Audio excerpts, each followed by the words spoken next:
Hello friends आज supreme court में BEd versus BTC की एक बहुत ही इंपॉर्टेंट सुनवाई हुई है। मैं आपको बता दूं कि यूपी में 69,000 जो वैकेंसी आई थी उससे रिलेटेड ये सुनवाई थी, जिसमें आप लोग देख सकते हो मेरे पीछे Guddu Singh versus union of India का ये केस था, जिसमें कि शिक्षा मित्र, डीएलएड, बीटीसी ये वाले जो भी कैंडिडेट है, अभ्यर्थी हैं, वो बीएड को जो उनका 69,000 वैकेंसी जो यूपी में आई थी उसमें से बाहर निकालने के लिए याचिका दायर की गई है।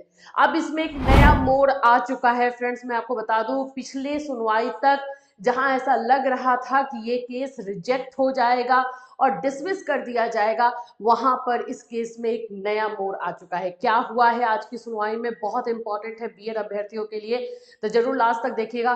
किन किन पॉइंट्स पर बात हुई उसको भी हम बताएंगे और आगे इसमें क्या क्या चीजें हो सकती हैं उस पर भी बात करेंगे। सो फ्रेंड्स, चैनल पर पहली बार अगर आप आए हो तो चैनल को सब्सक्राइब कर लेना, बेल आइकन को हिट कर देना, जिससे जब भी कोई इमीडिएट इन्फॉर्मेशन दी जाए आपको मिल जाए। मैं खुद इस न्यूज को देख करके ये हूँ और पूरा जो सुनवाई हुई है उसको मैंने सुना है और किस तरह से ये चीजें चेंज होती है ये आज हमें देखने को मिला है। पिछले सुनवाई की बात अगर हम करते हैं तो उसमें जस्टिस अनिरुद्ध बोस और जस्टिस बेला एम त्रिवेदी मैम थी, जिसमें ऐसा लग रहा था कि इस केस में कोई जान ही नहीं बचा है, अब इसको डिसमिस कर दिया जाएगा। और बेला एम त्रिवेदी मैम ने तो बहुत सारी चीजें बोली भी थी कि अब इस केस को उठाने का क्या फायदा है। यहाँ पर जस्टिस अनिरुद्ध बोस जी थे, उन्होंने भी बोला था कि जो फैसला आया है बीएड को 1 to 5 से बाहर करने का, वो 11 अगस्त के बाद जितनी नियुक्तियां हुई हैं उस पर लागू होगी। लेकिन आज मामला पूरी तरीके से पलट गया है। पलटने का रीजन भी बताएंगे आपको। देखिए, सबसे पहले तो केस समझिए, Guddu Singh versus union of India है। 69,000 जो भर्ती यूपी में हुई है उसमें से बीएड कैंडिडेट को, बीएड अभ्यर्थी जो नौकरी कर रहे हैं उनको बाहर निकालने के लिए ये केस किया गया है, क्योंकि सुप्रीम कोर्ट का फैसला आया है उसी के आधार पर। अब इसमें आज हुआ क्या है, तो आज कपिल सिब्बल जी जो एडवोकेट, सीनियर एडवोकेट है कपिल सिब्बल जी, सीनियर एडवोकेट मीनाक्षी अरोड़ा जी, ये डीएलएड शिक्षा मित्र की तरफ से थे और आज जिस तरह से आर्ग्यूमेंट हुआ है उस तरह से चीजें चेंज हो गई हैं। हुआ ये है कि जस्टिस अनिरुद्ध बोस जी के अंडर में, और आप बोल सकते हो जस्टिस अनिरुद्ध बोस जी के बेंच में और ऑनरेबल जस्टिस संजय करोल जी के बेंच में ये सुना गया और इसमें राज्य सरकार को नोटिस जारी कर दी गई है। बोला यही गया है कि हम जो है सबकी बातों को सुनेंगे, यही उनका था। राज्य सरकार इसमें क्या बोल रही है, राज्य सरकार का क्या पॉइंट ऑफ व्यू है उसे जानते हैं। और इसमें और भी बहुत सारे जो है बोल सकते हो और भी बहुत सारे केसेस जो है इसको इंटरकनेक्ट किए जा रहे हैं, तो उन सभी के लिए बोला गया है कि इन सब को कनेक्ट किया जाए एक साथ और उसके बाद इस पे सुनवाई की जाएगी कि इसमें क्या किया जाए।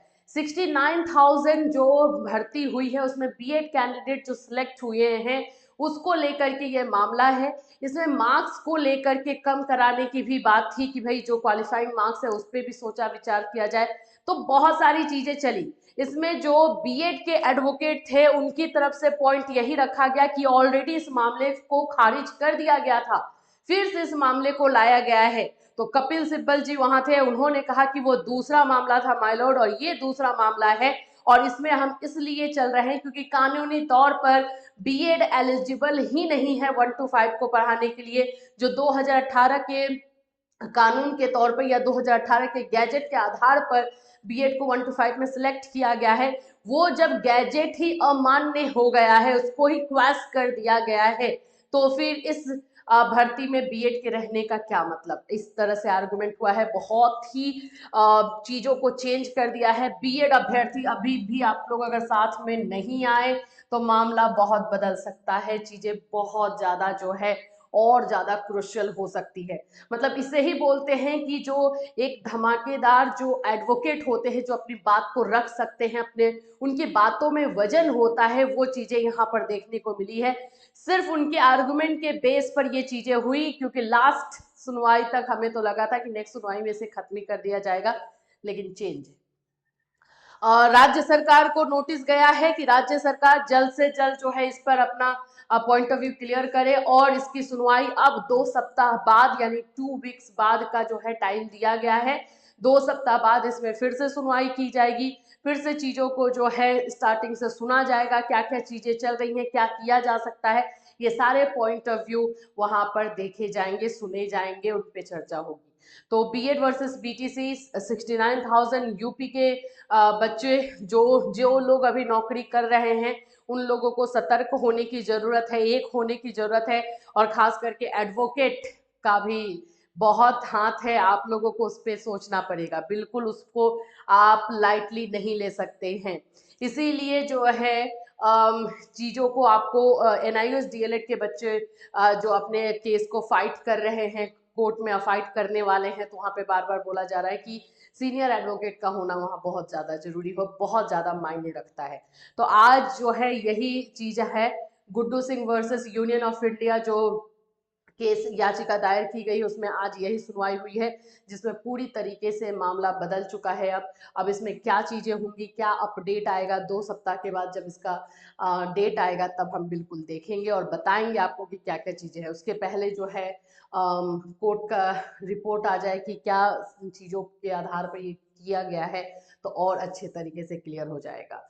तो 2 सप्ताह के बाद जब इसकी सुनवाई होगी तो अपडेट आपको इसी चैनल के माध्यम से दिया जाएगा। और बीएड अभ्यर्थी, अब आपको जागने की जो है जरूरत है, सोने से नहीं होगा। जिनकी नौकरी है उनके लिए भी खतरा बन चुका है।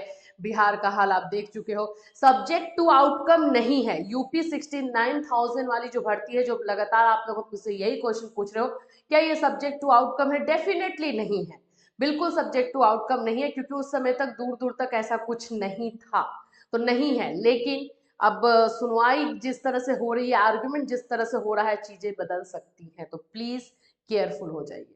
इससे रिलेटेड कोई और अपडेट रहेगा, डेफिनेटली आपको जो है इसी चैनल के माध्यम से इन्फॉर्म किया जाएगा। Till then take care everyone.